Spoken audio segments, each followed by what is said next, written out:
सुनिए डॉक्टर श्याम सुंदर पराशर जी की यह अद्भुत कथा। आज की इस कथा में भक्तों आप लोगों को बताया जाएगा कि शास्त्रों के अनुसार कर्म कैसे किए जाते हैं और उन कर्मों का हमें क्या फल मिलता है। तो ध्यान से आज की इस कथा को सुनिए। श्री राधे राधे।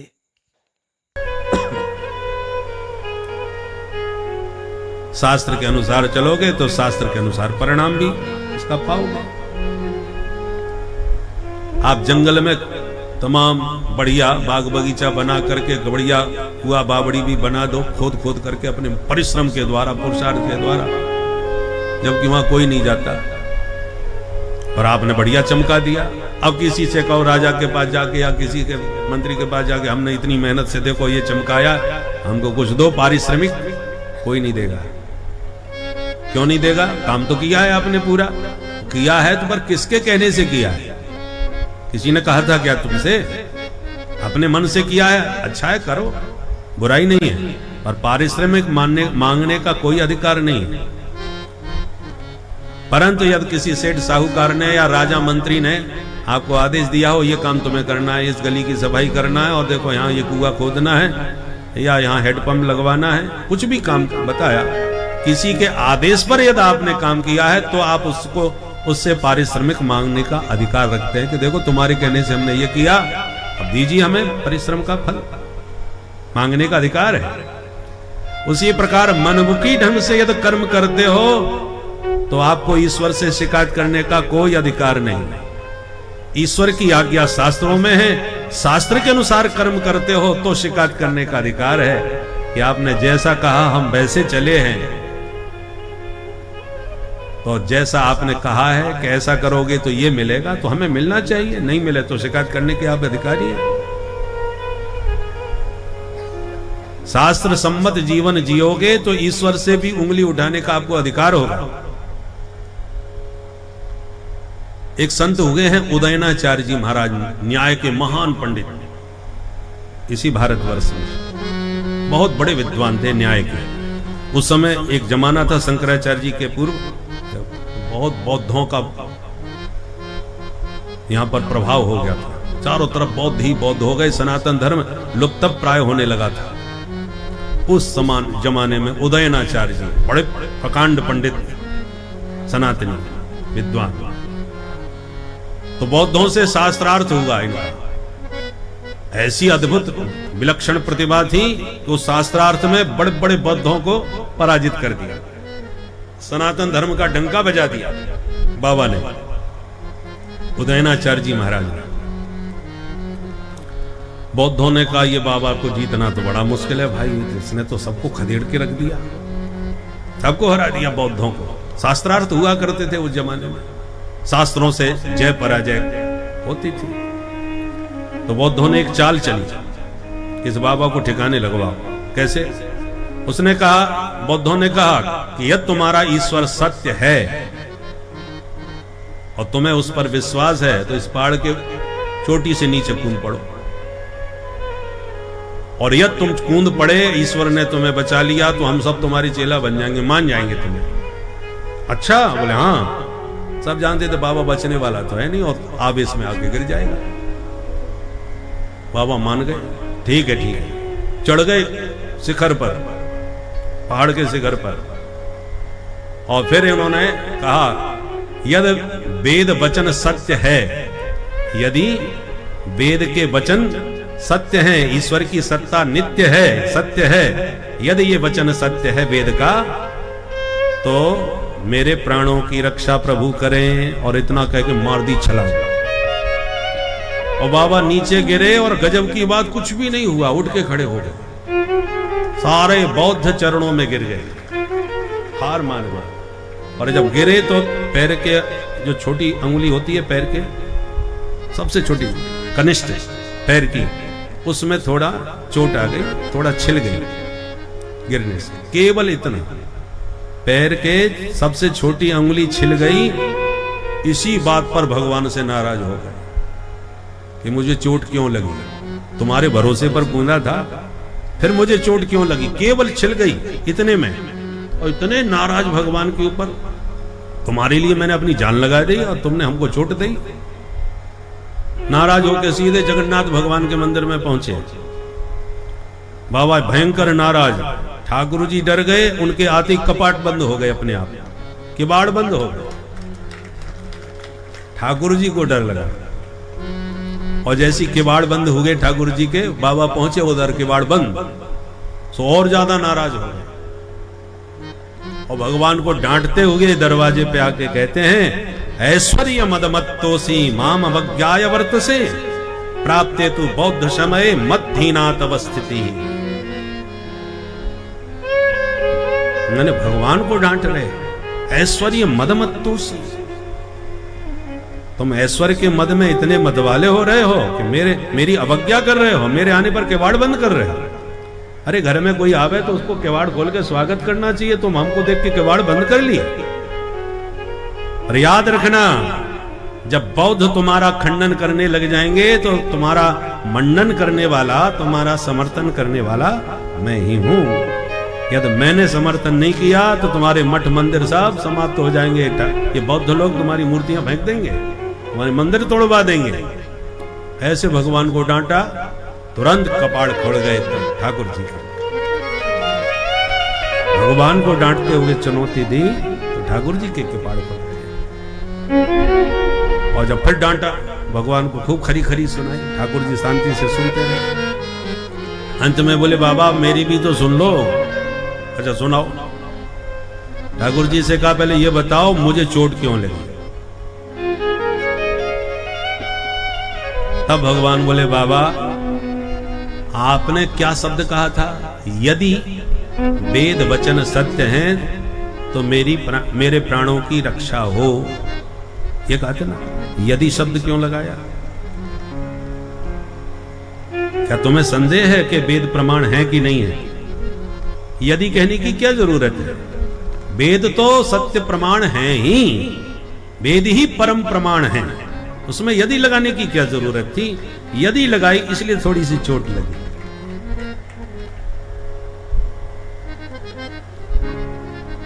ऐसे ऐसे महापुरुष इसी कलयुग में और इस धरती पर, इस भारत भूमि में हो गए। तो जो भगवान पर भरोसा रखते हैं, उनके शास्त्रों पर विश्वास रखते हैं, वो अपना जीवन तक दांव पर लगा देते हैं। विश्वास की ये दृढ़ता है। और जब शास्त्र में विश्वास हो और ऐसी जीवन शैली हो तो आप भगवान से भी, बल्कि भगवान भक्त से डरने लगते हैं। अधिकार है कहने का कि जब हम आपके अनुसार चले तो फिर हमको चोट क्यों लगी भाई, ये अधिकार है। इसलिए शास्त्र सम्मत जीवन जियोगे तो शास्त्र की गारंटी है, जो फल वो बता रहे, किस कर्म का क्या फल है, वो तुम्हें जरूर मिलेगा। इसलिए सुखदेव जी कहते हैं, परीक्षित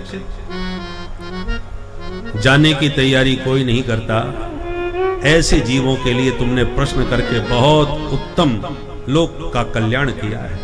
कृतो लोक कृतम लोक हितम नृपा, लोक हित के लिए तुम्हारा ये प्रश्न है। मृत्यु के भय से मुक्ति चाहते हो तो बस एक काम कर लो, तस्मात् भारत सर्वात्मा भगवान ईश्वरो हरि,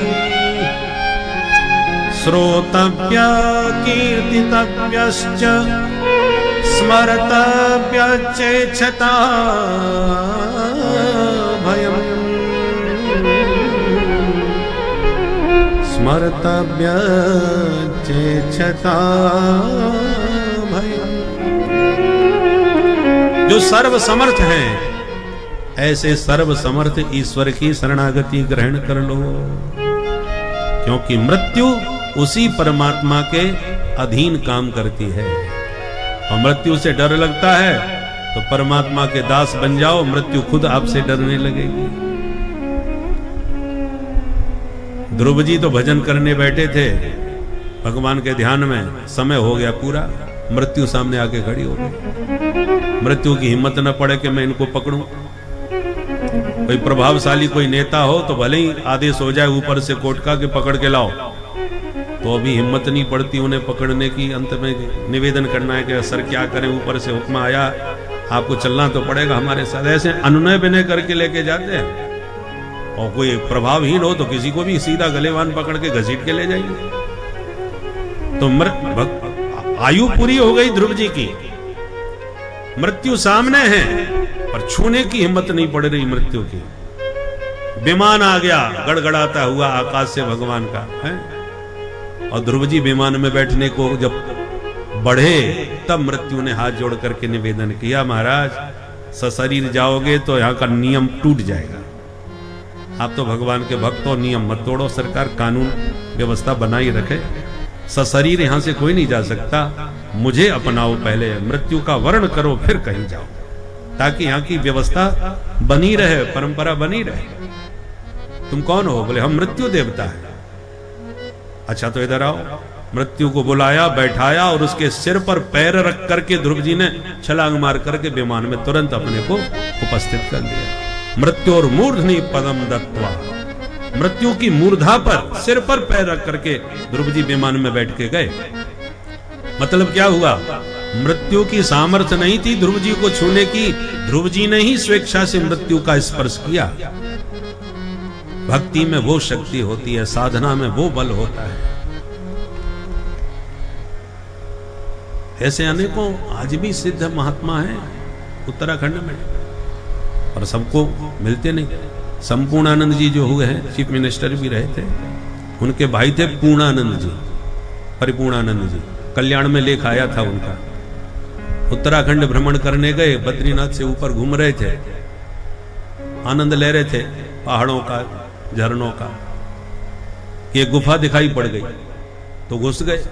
गुफा में घुस के देखा बड़े बड़े सिद्ध महात्मा बैठे थे, जटाधारी। अरे भाई यहाँ तो एक से एक सिद्ध महात्मा है। उनसे उनका पूरा इंटरव्यू लिया उन्होंने कि आप खाना भोजन पानी आपका क्या चलता है? तो उन्होंने एक कुछ काढ़ा सा बना करके पिला दिया।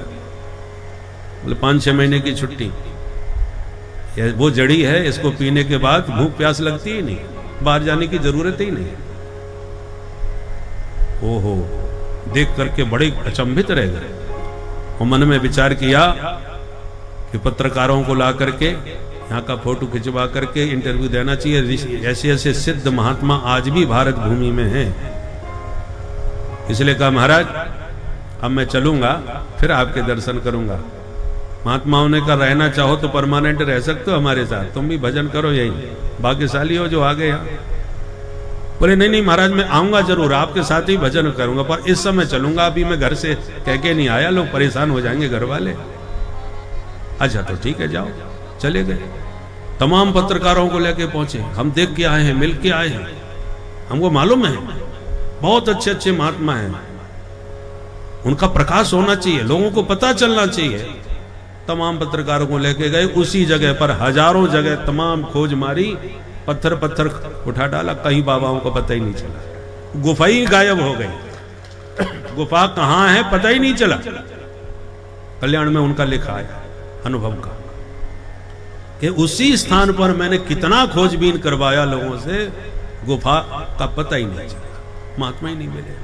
तब हमको बड़ा पश्चाताप हुआ कि ऐसे संतों से हम वंचित रह गए। भाई मान लिए होते उसी समय जम गए होते, हमारा जीवन भी धन्य हो गया होता। पर लोगों को पता चल जाए, लोग जाने, इस चक्कर में हम जो थे निकल के बाहर आए थे, परंतु वंचित रह गए। इसलिए आज भी एक से एक सिद्ध महात्मा हैं, ऐसी बात नहीं है। जिन खोजा तिन पाइया, जो पात्र होते हैं उनको प्राप्त भी होते हैं।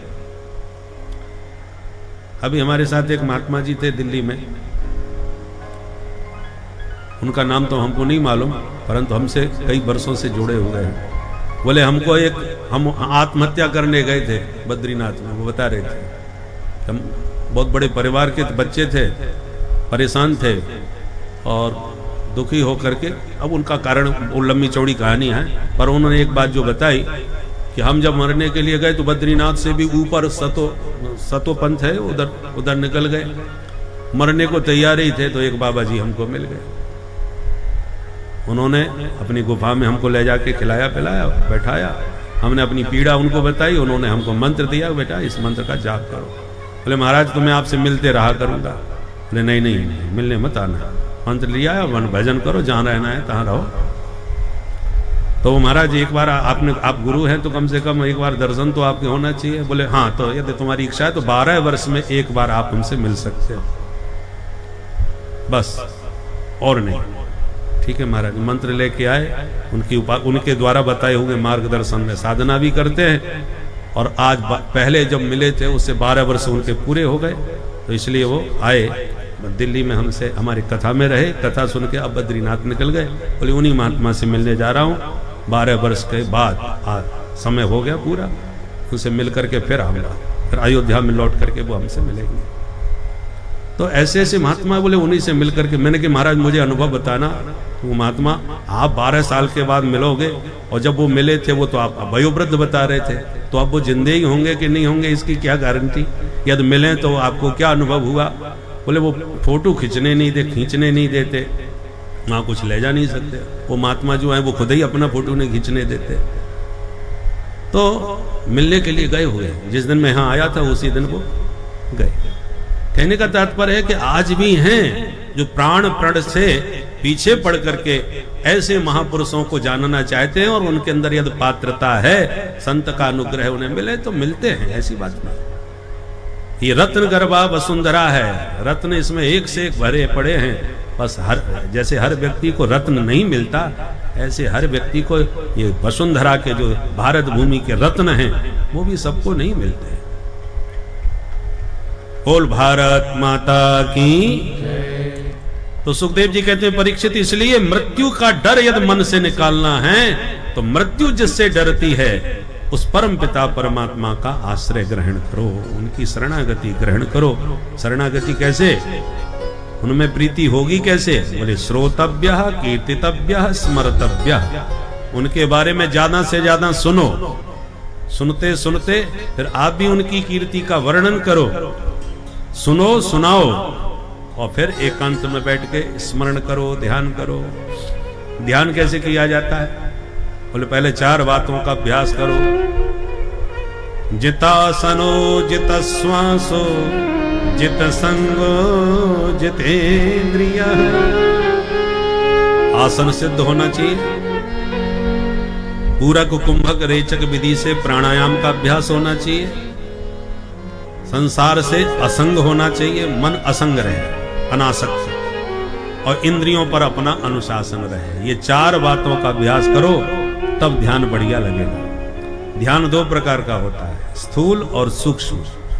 स्थूल ध्यान क्या है। सिया राम मैं सब जग जानी, सिया राम मैं सब जग जानी, करऊं प्रणाम जोरी जुग पानी,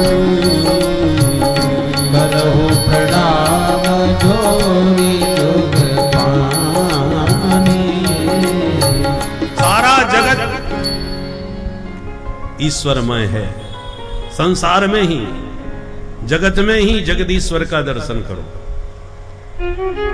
यह है विराट भगवान का स्वरूप, इसको कहते हैं स्थूल ध्यान। जब चारों तरफ उसी सत्ता का तुम्हें अनुभव दर्शन होने लगेगा, तब आप जब भी आंख बंद करके कहीं बैठो, आप भीतर भी वही दिखने लगेगा।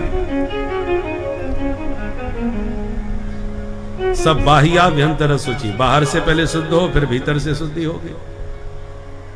शौचाचार जो किया जाता है ना, साफ सफाई से रहना, पवित्रता से रहना, निर्मलता, शरीर की निर्मलता होना चाहिए। आहार व्यवहार ये सब बाहर की शुद्धि है। बाहर से जब आप शुद्ध होंगे, पवित्र रहेंगे, तब मन की शुद्धि धीरे धीरे होगी। मन शुद्ध होगा, मन निर्मल होगा। बाहर से तो पहले निर्मल हो। बाह्य शुद्धि सरल है, मन की शुद्धि में थोड़ी कठिनाई आएगी, पर पहले बाहर से स्थूल शुद्धि हो, फिर सूक्ष्म शुद्धि होगी। परीक्षित, व्यक्ति को जीवित रहने के लिए जितना बहुत जरूरी है, उतना प्रकृति के द्वारा प्रभु ने प्रबंध कर रखा है। रहने के लिए पहाड़ों में गुफाएं बना दी, खाने के लिए वृक्षों में फल दे दिए, पीने के लिए झरनों में पानी और नदियां बहा दी, बस इतने जीने के लिए जरूरी है। रहने को, खाने को सब दे दिया, खाने पीने को भी है, रहने को भी है। तो कस्मात भजंती कवयो धन दुर्मदान धान। फिर इस थोड़े से जीवन के लिए किसी स्त्री मदांध के पीछे भागते रहो आसान्वित होकर के ये हमारे लिए कुछ करेंगे। इन्होंने कहा था, लोग दुनिया वाले केवल पेट के चक्कर में न जाने क्या क्या तांडव मचाते रहते हैं, कहां कहां के आसान्वित होकर के लोगों के पीछे भागते रहते हैं। अरे आशा एक राम जी से, दूजी आशा छोड़ दे। जब परमात्मा पर पूरी तरह निर्भर थे तो मां के पेट में उन्होंने सारी व्यवस्था करी थी कि नहीं? तो जब मां के पेट में कोई व्यवस्था नहीं कर सकता तब उस परमात्मा ने की, तो बाहर क्यों नहीं करेंगे भाई? और उस परमात्मा पर भरोसा तो होना है। आप देखो, जो बच्चा मां के ऊपर जितना निर्भर होता है, मां उस पर उतना ही ध्यान रखती है।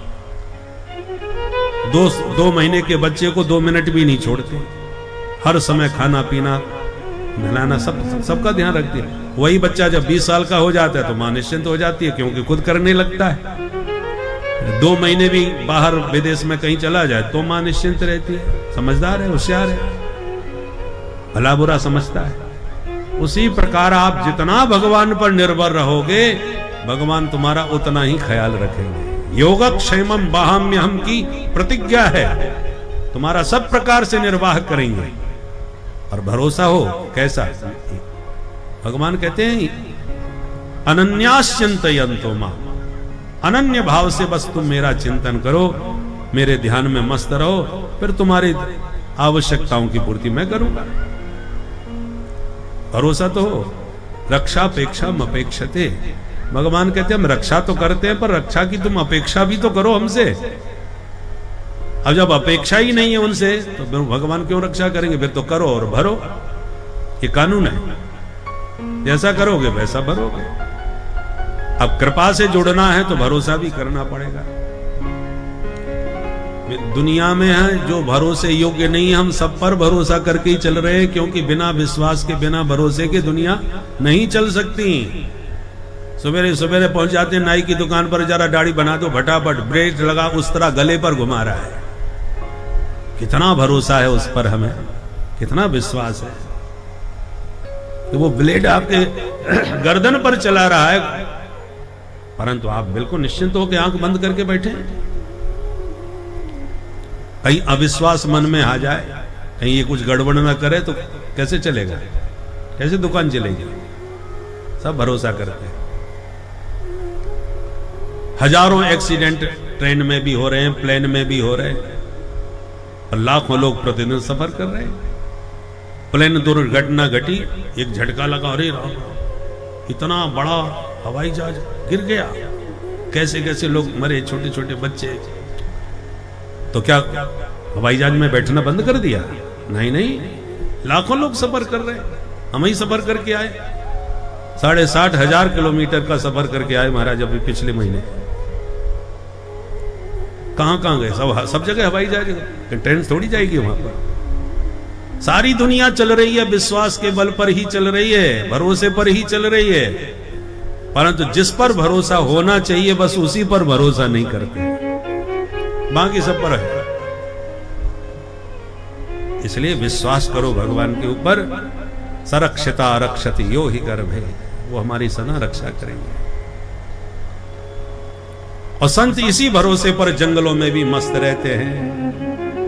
अरे चिंता करे बलाए हमारी, ओ आइए मिलकर के गाएं सब। हमारे श्री राजेश्वरानंद जी, राजेश रामायणी जी की जिस दिन आए थे उस दिन उनका जन्मदिन था। वृंदावन में बड़े बड़े महापुरुष सब उनके जन्मदिन पर उपस्थित हुए। मैं भी अपनी हाजिरी देके आया था यहाँ, तो उनका स्मरण करते हुए भी और अपने बाग पुष्प में यहीं से समर्पित कर देते हैं। सब चल रहा है। आज मुरारी बापू जी भी आए थे सर, आज या कल पहुंचे थे। उनके बहुत अच्छे कवि थे। राजेश्वरानंद जी की विशेषता थी, उन जैसा काव्य अलौकिक अद्भुत, उनकी कविताएं बहुत प्रसिद्ध हुई। पद पदावलियां सीताराम जी की प्यारी राजधानी ला गए, ये उन्हीं का बनाया हुआ भजन है। तो ये भजन भी जो आप सुनेंगे, ये भजन भी उन्हीं की रचना है। आके मिलके मस्ती से गाइए। वक्तृत्व कला भी जबरदस्त थी, अद्भुत वक्ता थे राम कथा के। वक्ता भी अद्भुत और कवि भी अद्भुत और संगीतकार भी अद्भुत।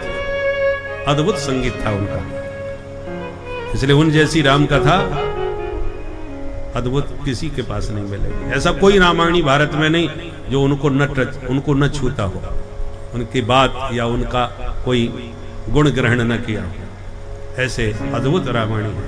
मैं उनके यहाँ भागवत कहने गया था और वो भी मेरे को राम कथा सुनाने आए थे हमारी जन्मभूमि पर। बहुत हमारे निकट थे तो हमसे उम्र में काफी बड़े। और आश्चर्य की बात, राम कथा कहते कहते शरीर त्यागा। कथा संपन्न करके रात्रि में सोए और जय सिया राम, स्वस्थ चलते फिरते गाते गाते गए। उन्हीं की ये रचना है कि मस्ती में भगवान के भरोसे रहो। बिरला जी के तो वो बहुत ही प्रिय थे। बिरला जी के जितने मंदिर जगह जगह वो वहां कथा कहने जाते थे। बहुत प्रभावशाली भी थे और बड़े मस्त थे, अवधूत। तो उनकी रचना में उनके भाव आप समझें। अरे चिंता करे बलाय हमारी और इस माया जंजाल की। अरे बलिहारी बलिहारी बोलो गिरधारी नंदलाल की। बलिहारी बलिहारी बोलो गिरधारी नंदलाल की। अरे बलिहारी बलिहारी बोलो गिरधारी नंदलाल की। बलिहारी बलिहारी बोलो गिरधारी नंदलाल की। अरे चिंता करे बलाय हमारी हो, चिंता करे बलाय हमारी इस माया जंजाल की। बलिहारी बलिहारी बोलो गिरधारी नंदलाल की। बलिहारी बलिहारी बोलो गिरधारी नंदलाल की। हाँ बलिहारी बलिहारी बोलो गिरधारी नंदलाल की। बलिहारी बलिहारी बोलो गिरधारी नंदलाल की। हर जिस मालिक ने जन्म दिया है अन्न वस्त्र भी भो देगा। अन्न वस्त्र भी धो देगा, अन्न वस्त्र भी धो देगा। सिर ढकने को छत भी देगा, खबर हमारी भी लेगा। खबर हमारी भी लेगा, खबर हमारी भी लेगा। अरे मस्त रहो मस्त रहो निर्भय हो चिंता हो। मस्त रहो निर्भय हो चिंता, छोड़ो रोटी दाल की। बलिहारी बलिहारी बोलो गिरधारी नंदलाल। ओ बलिहारी बलिहारी बोलो गिरधारी नंदलाल की। अरे मस्त रहो निर्भय हो चिंता, छोड़ो रोटी दाल की। बलिहारी बलिहारी बोलो गिरधारी नंदलाल की। बलिहारी बलिहारी बोलो गिरधारी नंदलाल की। श्री राधे।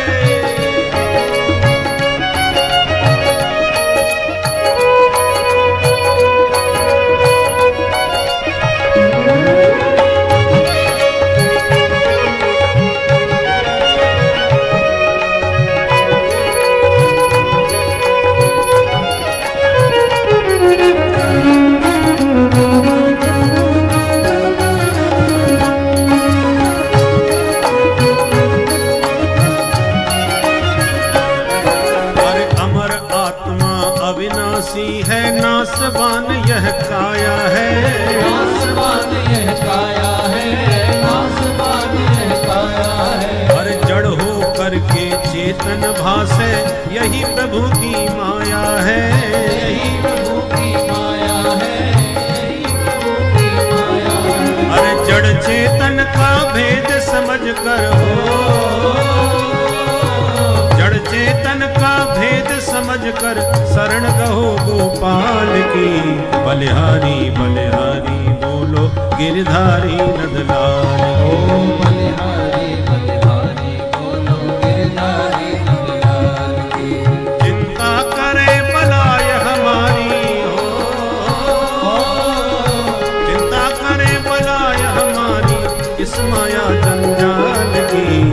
बलिहारी बलिहारी बोलो गिरधारी नंदलाल।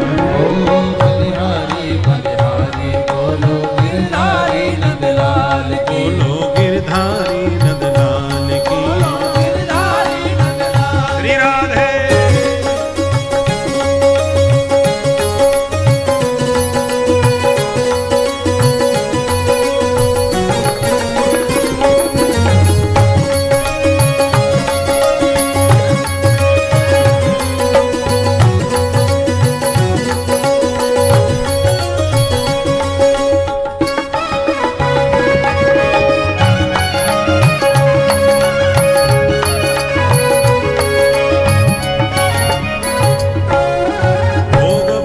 का मिलेगा चाहे घर में हो या बाहर हो। घर में हो या बाहर हो। घर में हो या बाहर हो। अरे भाग्य बिना कोई भोग न पावे, चींटी हो या नाहर हो। चींटी हो या नाहर हो।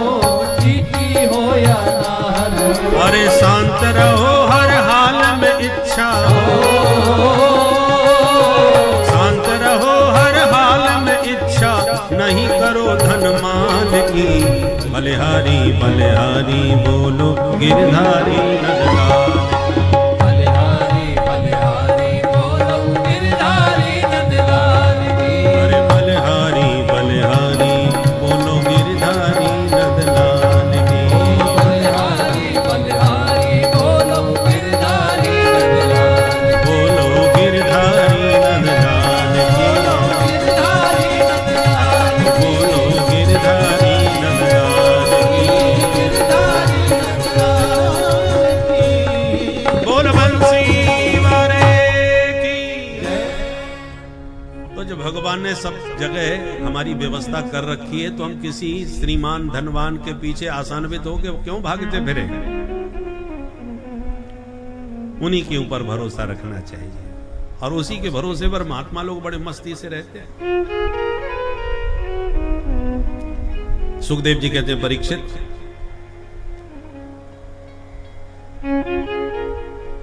यदि आपके मन में धनवान बनने की इच्छा है, या बहुत अन्न के भंडार घर में भरे हो, अन्न की इच्छा है, अन्न की इच्छा हो तो देव माता अदिति की उपासना करो। धन की इच्छा हो तो कुबेर की उपासना करो, और रूप सौंदर्य की इच्छा हो तो गंधर्वों की उपासना करो। उच्च राजकीय पद प्रतिष्ठा की इच्छा हो तो मनुओं की उपासना करो। विद्वान बनना चाहते हो तो भोले बाबा की उपासना करो। दाम्पत्य जीवन सदा सुखी बना रहे ऐसी चाहते हो तो पार्वती माँ की उपासना करो। हर इच्छा के लिए अलग अलग देवी देवता नियुक्त किए गए, और कोई इच्छा मन में न रहे तो बोले बंसी वाले की उपासना करो। तो क्या इनकी उपासना से कुछ मिलता नहीं है? बोले नहीं, ऐसी बात नहीं है। अकाम सर्व कामो वा मोक्ष काम उदारधि तीव्रेण भक्ति योगेन यजेत पुरुषम परम। देखो, आप निष्काम हो या सकाम, भगवान श्री हरि की उपासना मनुष्य मात्र को करनी चाहिए, क्योंकि वो सबके मूल हैं। वृक्ष को यदि सींचना है तो केवल जड़ में पानी डाल दो, पत्ता में पानी देने की, डाली में देने की, फूल सींचने की कोई जरूरत नहीं। यथा तरोर मूल निसेचनेन तृप्यन्ति तत्स्कंद भुजोपशाखा।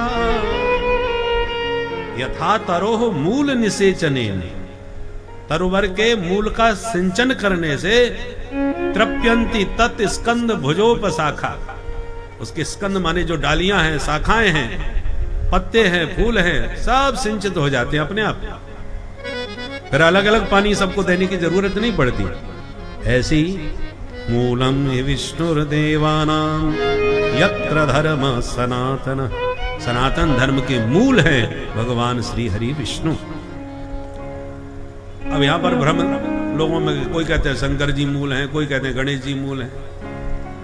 ऐसे समझो, हाथ एक ही है पर 5 उंगली है।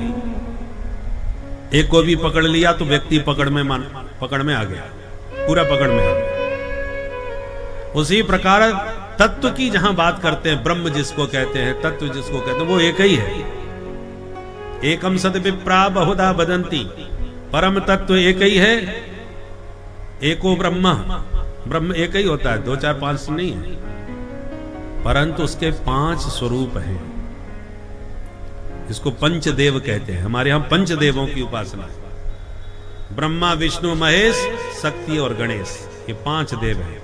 अब ब्रह्मा को ही आप हिरण्यगर्भ कह सकते हो, सूर्य कह सकते हो, ये ब्रह्मा जी के ही स्वरूप है। अब सूर्य के उपासक आप बन गए तो सौर्य कहलाए। अब गणपति जी के उपासक हो गए, गणपति कहलाए। शक्ति के उपासक बन गए, आप शाक्त कहलाए। विष्णु के उपासक बन गए, आप वैष्णव कहलाए। शिव के उपासक बन गए, आप शैव्य कहलाए। तो तत्व एक ही है पर 5 रूपों में। अब गणेश जी के ग्रंथ पढ़ोगे, गणपति अथर्व शीर्ष में, तो गणेश जी ही त्वम प्रत्यक्षम ब्रह्मासि, वही पूर्ण ब्रह्म है। और आश्चर्य तो तब होता है जब भोले हम लोग जानते हैं भोले बाबा शंकर जी के पुत्र हैं गणेश, यही सबकी मान्यता है। पर शंकर जी का विवाह हुआ पार्वती जी से, तब गणेश जी का पूजन हो रहा है। मुनि अनुशासन गणपति ही पूज्यौ शंभु भवान, रामचरितमानस को पढ़े।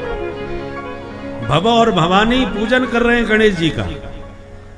तो गणेश जी तो पैदा ही नहीं होंगे, शंकर जी का तो अभी विवाह हुआ है, फिर गणेश पूजन कैसे हो गया? शंका हो जाती है ना। इसलिए गोस्वामी जी ने वहां शंका निर्मूल करते हुए कहा, सुर अनादि जी जान। देवता अनादि होते हैं, 5 तत्व एक ही हैं, ये पैदा नहीं होते, ये शाश्वत है, नित्य है, अविनाशी है। उपासना के भेद से इनमें भेद दिखाई पड़ता है, पर मूल तत्व एक ही है। आप निर्गुण साकार, सगुण साकार दोनों रूप एक ही है। शिव की पूजा करने वाले शैव, विष्णु की पूजा करने वाले वैष्णव, तथा अलग अलग सूक्तों में सभी देवताओं की पूजा करने वाले का अलग अलग नाम दिया गया है।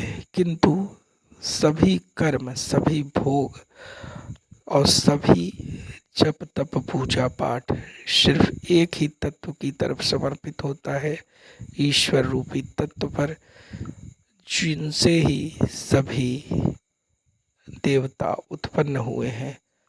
साक्षात पार ब्रह्म परम पिता परमेश्वर की ही अनुकंपा के फलस्वरूप विभिन्न अवतारों के द्वारा ही मानव उनकी पूजा आराधना करता है, और उन्हीं के द्वारा मानव को उनके उचित कर्मों का फल भी प्राप्त होता है।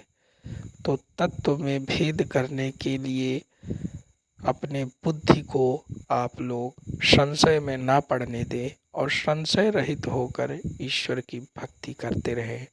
श्री राधे राधे। उसी प्रकार परमात्मा को पाना है, जिस मार्ग से आपको अच्छा लगे पाइए। हमारे यहां प्रपंच नहीं है, जबरदस्ती भी किसी के साथ नहीं है, आपको जो अनुकूल लगे। इसलिए अलग अलग उपासना के भी भेद बताए, भेद में भी अभेद है। भाई कुआं में पानी एक ही है, अब सब अपना अपना बर्तन लेकर के भर रहे हैं, परंतु बर्तन में जब पानी आ जाता है तो कहते मटके का पानी पिलाओ, कोई कहता अच्छा वो लोटे में जो भरा है वो पिलाओ, कोई बाल्टी का पानी पिलाओ। अरे पानी वही है, पात्रों के भेद से पानी में हमारा भेद हो गया। ये बाल्टी का पानी है, ये मटके का पानी है, ये गिलास का पानी है, ये लोटे का पानी है। बर्तन में पानी आने से पानी एक ही है, पर बर्तन के भेद से पानी बाल्टी का और मटके का बन गया। उसी प्रकार तत्व एक ही है, उसमें कोई भेद नहीं है। आपको जो दुर्गा जी के रूप में, भोले बाबा के रूप में, जिस रूप में उस तत्व का आनंद लेना लीजिए, मूल में कोई भेद नहीं। हाथ एक ही है, उंगलियां अलग अलग है, आकृतियां अलग अलग है, नाम भी अलग अलग है। ये कनिष्ठिका है, ये अनामिका है, ये मध्यमा है, ये तर्जनी है, ये अंगुष्ठ है। छोटे बड़े भी हैं, मोटे पतले भी हैं, नाम भी अलग अलग हैं, पर हाथ तो एक ही है भाई, हाथ का पंजा तो एक ही है ना। ऐसे ही समझिए, जिस अंगुली को पकड़ लिया आपने उस व्यक्ति को पूरी तरह पकड़ लिया।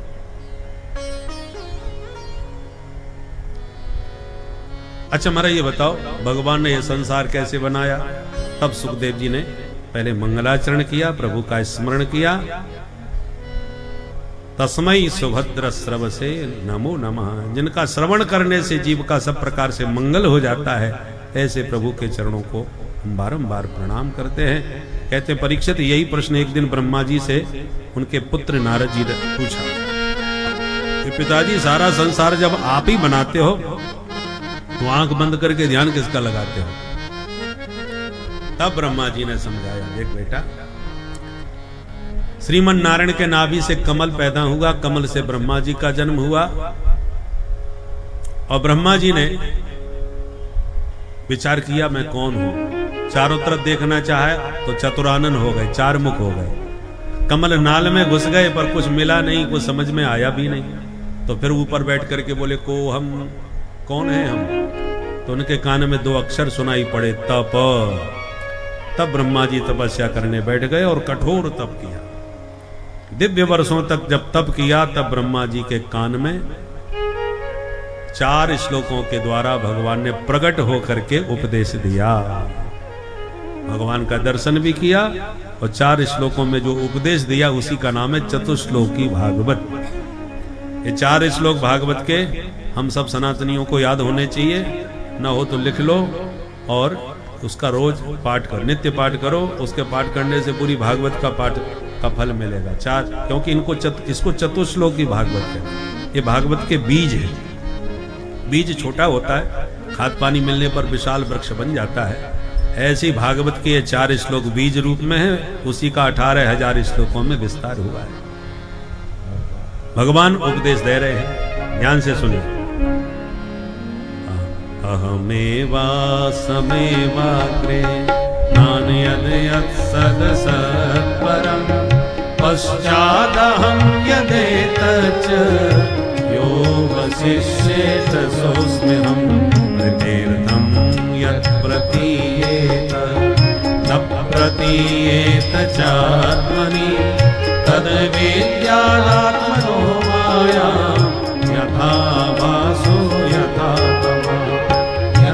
महान्ति भूतानि भूतेषु चामचेष्वनु प्रविष्टान्यप्रविष्टानि तथा तेषु न तेषाम् एतावदैव जिज्ञास्यं तत्त्वजिज्ञासुनात्मनः अन्वयव्यतिरेकाभ्यां यत्सा सर्वत्र सर्वदा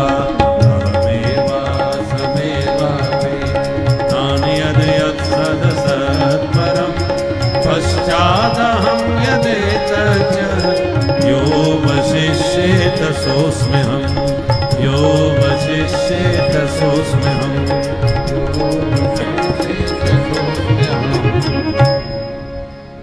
इन 4 श्लोकों में पहले श्लोक में तत्व की व्याख्या की गई है, तत्व किसे कहते हैं। दूसरे श्लोक में माया का स्वरूप समझाया गया है, माया किसे कहते हैं। तीसरे श्लोक में जगत का स्वरूप समझाया है और चौथे श्लोक में जिज्ञासु का। इन 4 श्लोकों के द्वारा दिव्य बीज रूप में ज्ञान दिया ब्रह्मा जी को भगवान ने।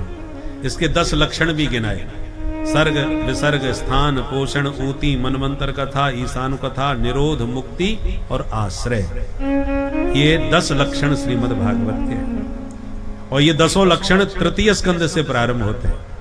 तृतीय स्कंद में सर्ग का वर्णन और चतुर्थ स्कंद में विसर्ग का वर्णन, ऐसे 12 स्कंद तक ये 10 लक्षण क्रम से बतलाए गए।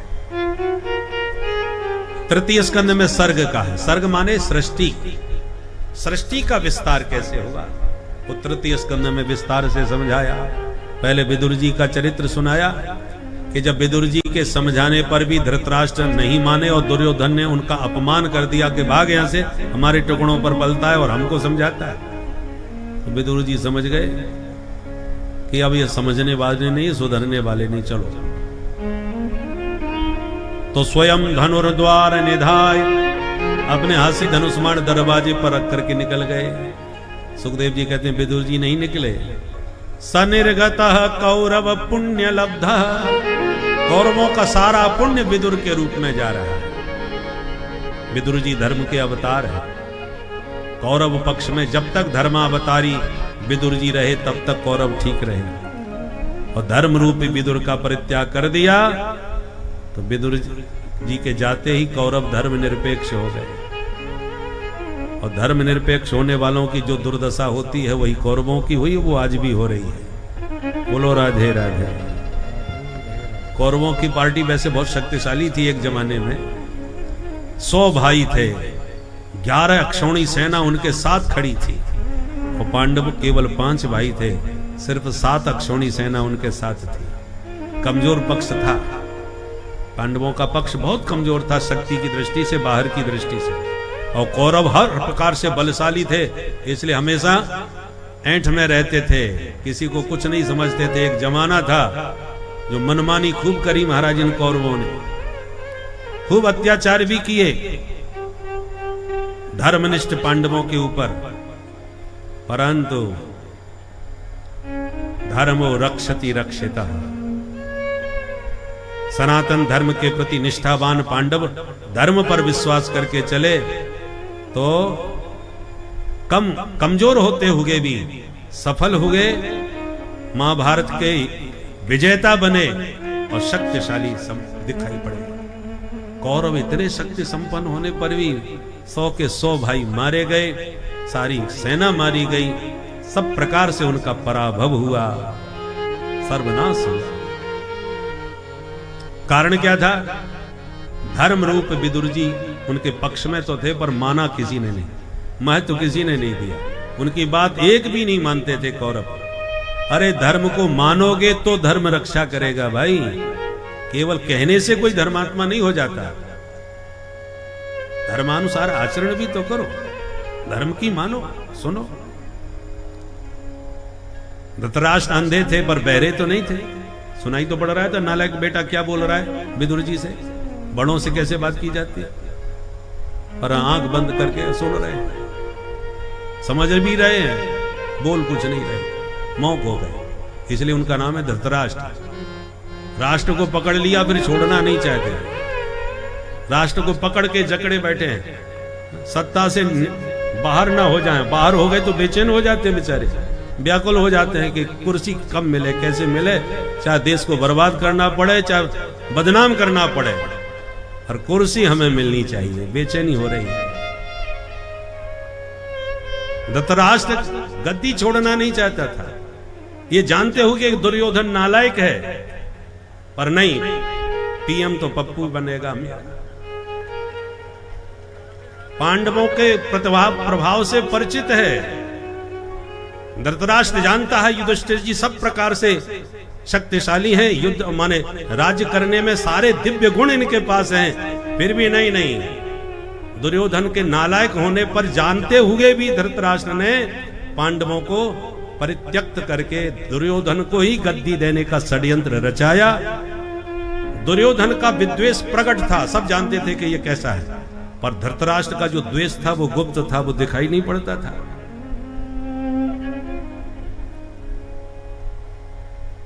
आज उसी का परिणाम हुआ कि सारे कौरव मारे गए। धृतराष्ट्र के उस सूक्ष्म छुपे हुए विद्वेष ने अपने ही पुत्रों का सर्वनाश करवा दिया।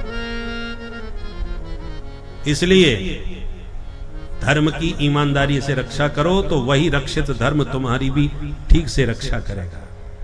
धर्म विरुद्ध आचरण करोगे, कुछ क्षण के लिए आप सफल दिखाई पड़ोगे कि हम सफल हो गए, उसको मूर्ख बनाने में बहुत सफल हो गए, हम सत्ता हथियाने में सफल हो गए, पर वो सफलता ज्यादा दिन तक टिकने वाली नहीं है। समूलम विनश्यति, तुम्हारा पाप का घड़ा जिस दिन फूटेगा उस दिन तुम्हारा सर्वनाश कर देगा।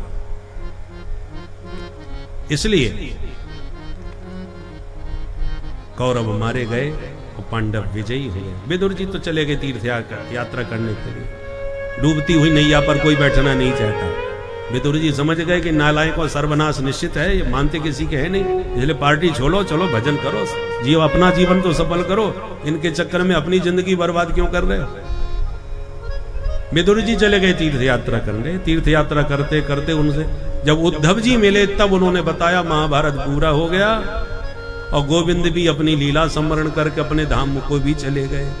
जाते जाते मुझे उपदेश दे गए और आदेश भी दे गए तुम बद्रीनाथ जाओ, उसमें वहीं जा रहा हूं। विदुर जी बोले कौन सा उपदेश दे गए, हमें भी सुना दो भैया। बोले हम नहीं सुना सकते, तुम मैत्रेय मुनि के पास जाओ, वो सुनाएंगे, क्योंकि उन्होंने भी मेरे साथ बैठ के वो उपदेश सुना था। कहाँ मिलेंगे, बोले हरिद्वार में। तब विदुर जी हरिद्वार में आए। फिर हरिद्वार में विदुर मैत्रेय संवाद प्रारंभ हुआ। सृष्टि के विषय में पूछा, मैत्रेय जी ने विस्तार पूर्वक सृष्टि का रहस्य बताया। ये जब भगवान के नाभि कमल से ब्रह्मा जी ने प्रकट होकर तपस्या करी तो सबसे पहले ब्रह्मा जी ने सृष्टि के विस्तार के संकल्प से 4 ऋषियों को प्रकट किया, सनक सनंदन सनातन सनत कुमार। चारों से कहा तुम भी सृष्टि करो, तो चारों ने मना कर दिया। तो ब्रह्मा जी को क्रोध आ गया और उनका क्रोध ही उनकी भ्रकुटी से एक बालक बन के प्रकट हो गया।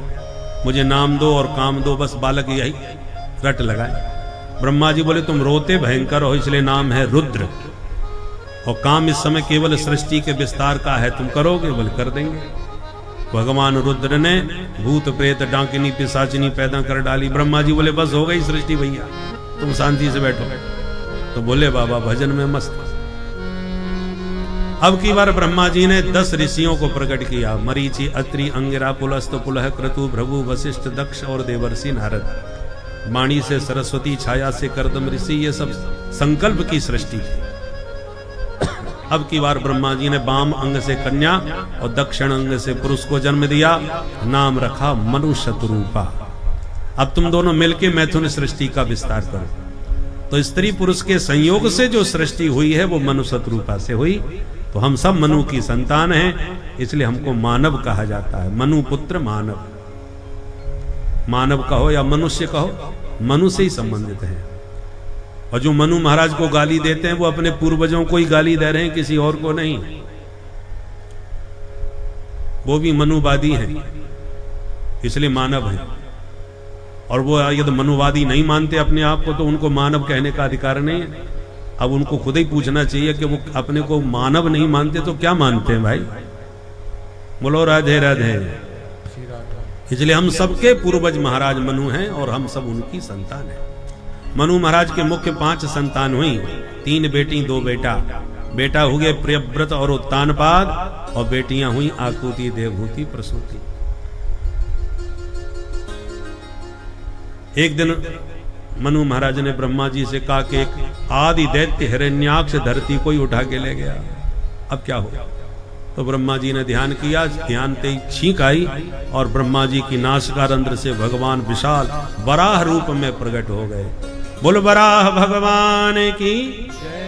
हिरण्याक्ष का वध करके वराह भगवान ने पृथ्वी का उद्धार किया, तब सृष्टि का विस्तार हुआ।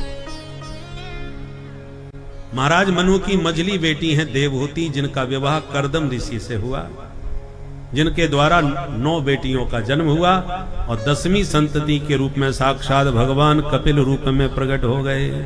बोल कपिल भगवान की। सांख्य शास्त्र के प्रवर्तक भगवान कपिल मुनि।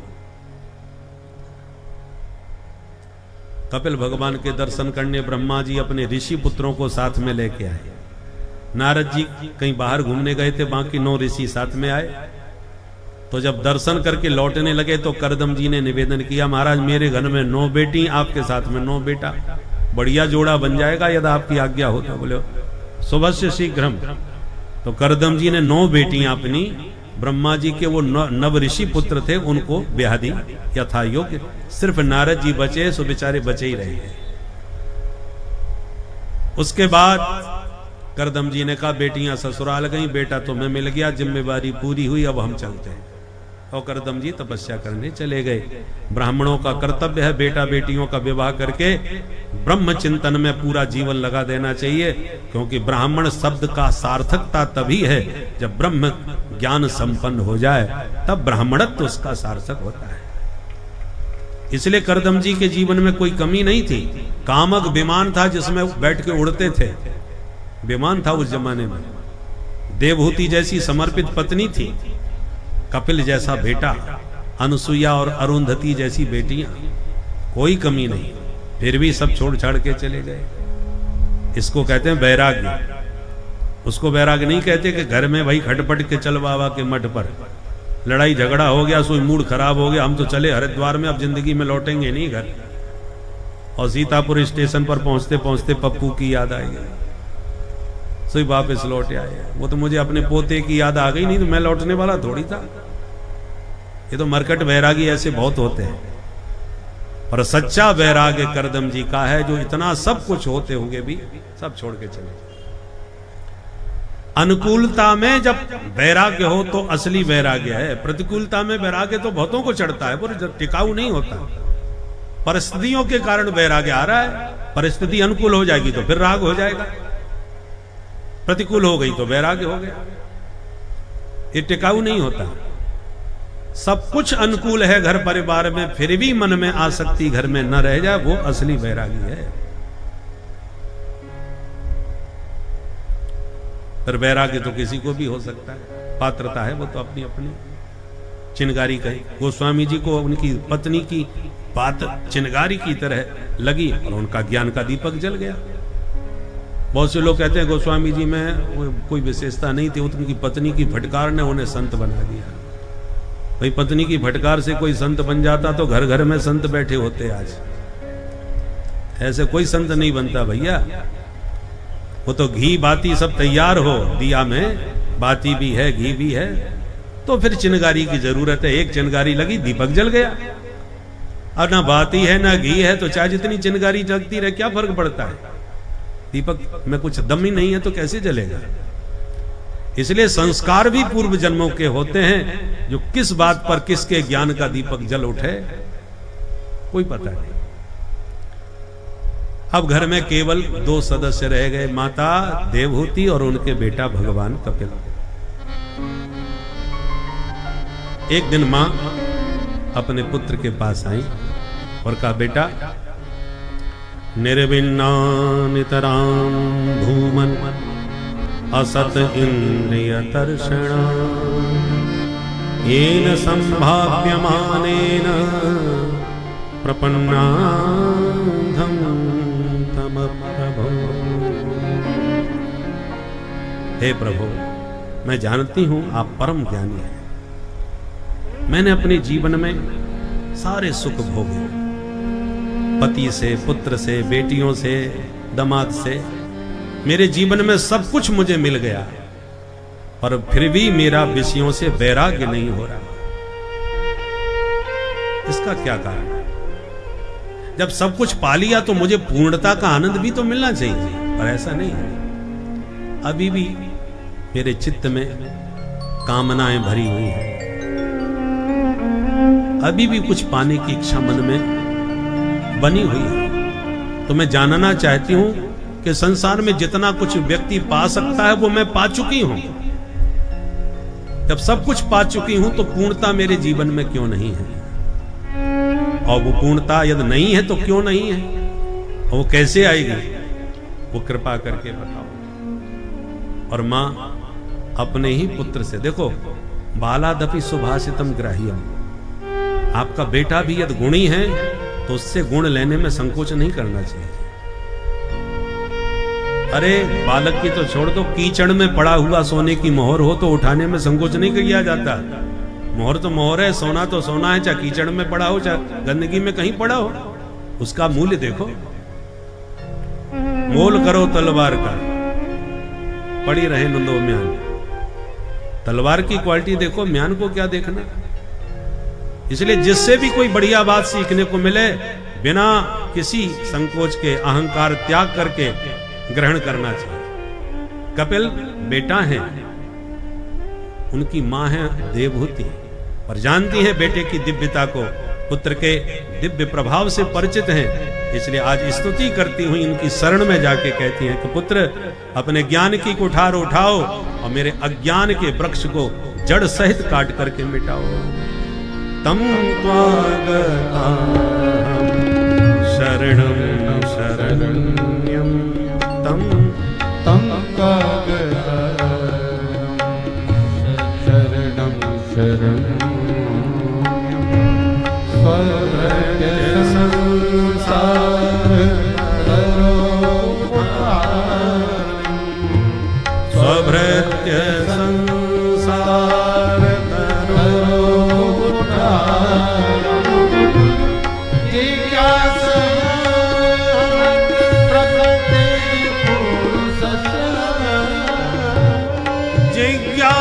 जिज्ञासयाहं प्रकृते पुरुषस्य नमामि सधर्मविदां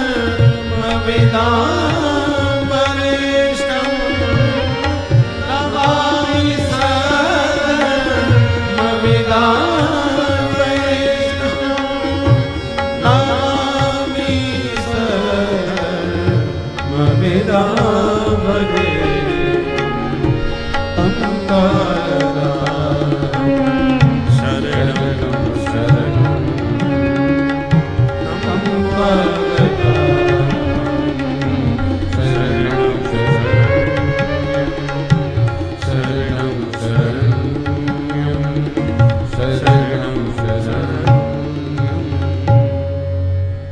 हे प्रभु, आप शरणागत वत्सल हैं, मैं आपकी शरण में हूं, मेरा मार्गदर्शन करो। तब कपिल भगवान कहते हैं, माता जी बहुत ध्यान से सुनो, आज मैं आपको अध्यात्म योग का रहस्य बतलाता हूं। हमारा जो मन है यही बंधन और मुक्ति का मूल कारण है। मन जब विषयों के चिंतन में लग जाता है तो ये भव बंधन में डाल देता है, और यही मन जब भगवान के चरणों में या संतों के चरणों के चिंतन में लग जाता है तो यही मुक्ति का साधन भी बन जाता है। एक ही चाबी से ताला बंद भी होता है तो उसी चाबी से खुलता भी है, मोड़ने में अंतर है बस। उसी प्रकार मन को माधव के चरणों की ओर मोड़ दो, प्रभु से जोड़ दो, तो यही मन मुक्ति का साधन बन जाएगा। तो मन मुड़ता ही नहीं है बेटा, कैसे मोड़े, भगवान से कैसे जोड़े? बोले मां, जिनका मन भगवान में पूरी तरह मिल चुका है, जुड़ चुका है, ऐसे संतों से जुड़ जाओ। जिस संत से तुम जुड़ोगे वो तुम्हें भी भगवान से जोड़ देगा। बिजली का तार पकड़ने वाले को करंट लगता है, अब तुम भले ही तार मत पकड़ो, पकड़ने वाले को छू लो, तुम्हें भी उतना ही झटका करंट का लगेगा। उसी प्रकार भगवान से डायरेक्ट तुम नहीं जुड़ पा रहे तो जो जुड़े हुए संत हैं उनसे जुड़ जाओ, तुम्हें भी कृपा का करंट भरपूर मिलेगा। भगवान के नाम का सिक्का चारों तरफ चलता है। जो कीमती मुद्रा होती है ना, वो हर देश में चलती है। राम नाम भी बड़ा कीमती है, सारे विश्व में ही नहीं पूरे ब्रह्मांड में ये सिक्का चलता है। हमारे प्रेमानंद जी महाराज देखो वृंदावन में बैठे हैं, डॉक्टरों ने कहा 4 साल से ज्यादा चलोगे नहीं, आज 17 साल हो गए। जब से डॉक्टर ने कहा था 4 साल की कहा था, वो 17 साल हो गए, ज्यादा हो गए अब तो। बाबा केवल राम नाम के सारे, राधे राधे के सारे, राधा रानी की कृपा के सारे पड़े हैं।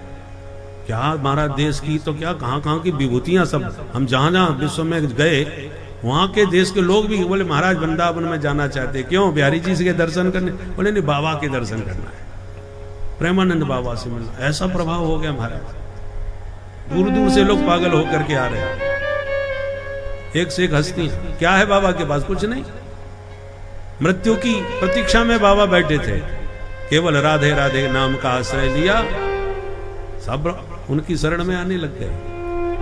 इसलिए कि राम नाम का सिक्का सिर्फ ऐसा नहीं कि यहीं नहीं चलेगा कि वहां नहीं चलेगा, सब जगह चलेगा।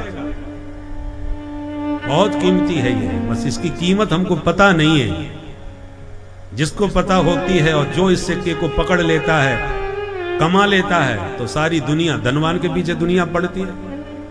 जिन संतों के पास इसकी पूंजी होती है राम नाम की, बड़े बड़े शक्तिशाली लोग उनके चरणों में सिर झुकाने के लिए आते हैं, वो असली धनवान है।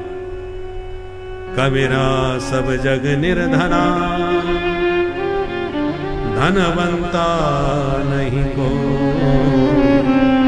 धनवंता सोई जानिए, जाके राम नाम धन हो। इसलिए भगवान नहीं मिल सकते तो संत तो मिलेंगे, उनको पकड़ो। हमारी सरकार ने इसलिए गाया है, मनुआ संत चरण चित दीजै, मनुआ संत चरण चित मनुआ संत चरण चित दीजै,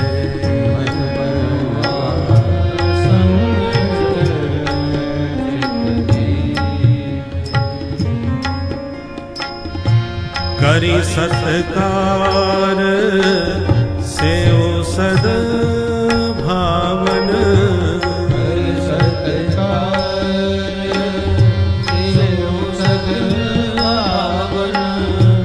सुचि पादो तत बीजै, मनुआ सुचि पादो तत मनुआ संत चरण चित दीजै,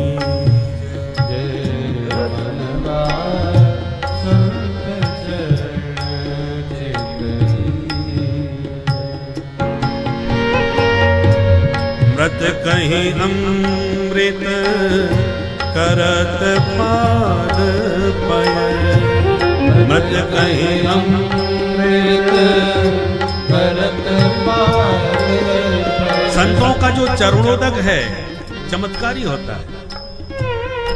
मरे हुए को भी जीवित करने की सामर्थ्य संतों के चरणोदक में होती है। मृत कहीं अमृत करत पाद पय, मृत कहीं अमृत करत पाद पय। महिमा ही धरे लीजै, महिमा ही धरे लीजै, अमित तीर्थ सम पावन पुनि पुनि, अमित तीर्थ सम पावन पुनि पुनि। सींच सिरहि जग जीजै, संत चरण चित दीजै, मनुआ संत चरण चित दीजै। और कैसा है ये चरणामृत? सर्व व्याधि बाधक वर औषधि, सर्व व्याधि बाधक वर औषधि। पी भव रोग ही छीजै, पी भव रोग को भी क्षीण करने वाला है। और क्या देता है? ज्ञान विराग योग बर धनी, ज्ञान विराग योग बर धनी। पाई परम पद ईजै, संत चरण चित दीजै, मनुआ संत चरण चित दीजै।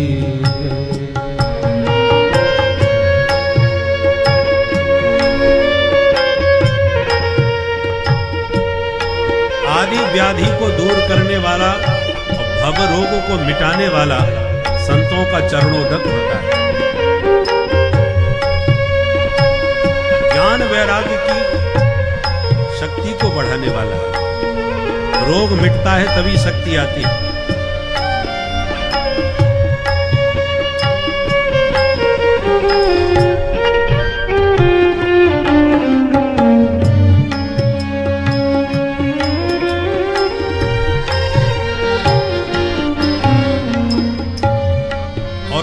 अमृत। परम प्रेम परमारथ दर्शन, परम प्रेम भगवत प्रेम और परमार्थ का दर्शन कराने वाला है। परम प्रेम परमारथ दर्शन, परम प्रेम परमारथ दर्शन, तेहि बल सत्य ही कीजय, तेहि बल सत्य कीजय।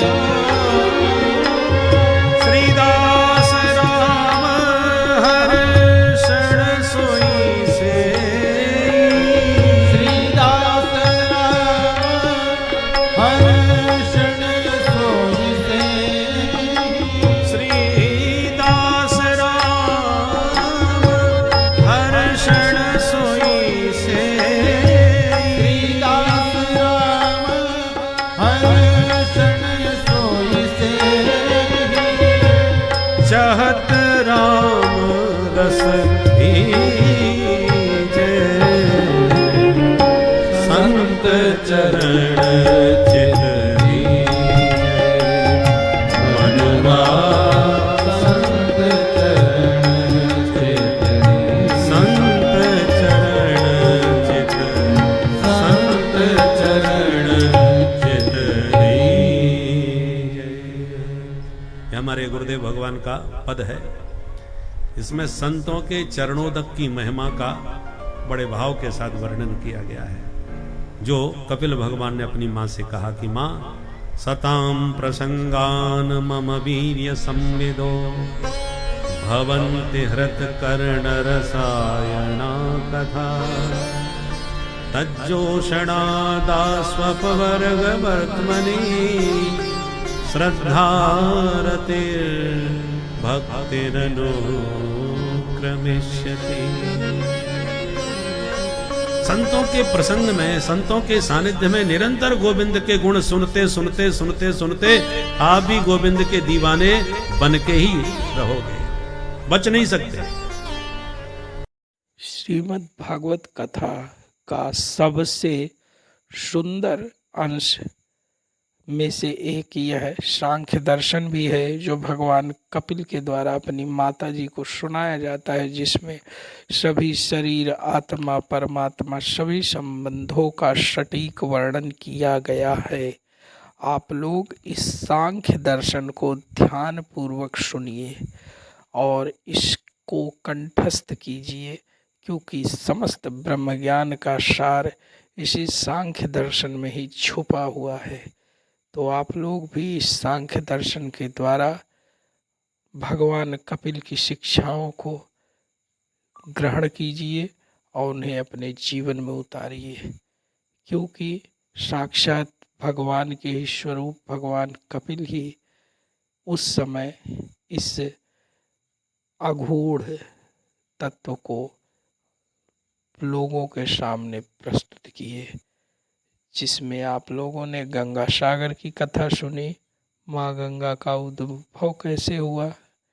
इन सब कथाओं को सुनते हुए आज की यह भागवत कथा यहीं समाप्त होती है। भक्तों, आप लोग भागवत कथा सुनते रहें। श्री राधे राधे। भगवान से जिनका प्रेम है वो कोई भी हो, चाहे रैदास जी हो और चाहे सेना नाई हो, चाहे सदन कसाई हो, सब पर भगवान की कृपा हो। जाति बिरादरी देख के भगवान कृपा नहीं करते। भगवान तो ये देखते हैं इसका भाव मेरे प्रति कैसा है। इसलिए चांडाल भी पवित्र हो सकता है प्रभु के नाम का आश्रय लेकर के, और कोई कितना भी उत्तम कुल में द्विजश्रेष्ठ ब्राह्मण ही क्यों न हो, पर भगवान से विमुख हो गया तो अपना भी कल्याण नहीं कर सकता, तो अन्य का तो क्या करेगा। और यूं कह के प्रेम में डूब गई देवहूति मां, ऐसा प्रेम उमड़ा कि उनका शरीर ही सरिता में बदल गया, एक नदी के रूप में उनका शरीर प्रवाहित हो गया।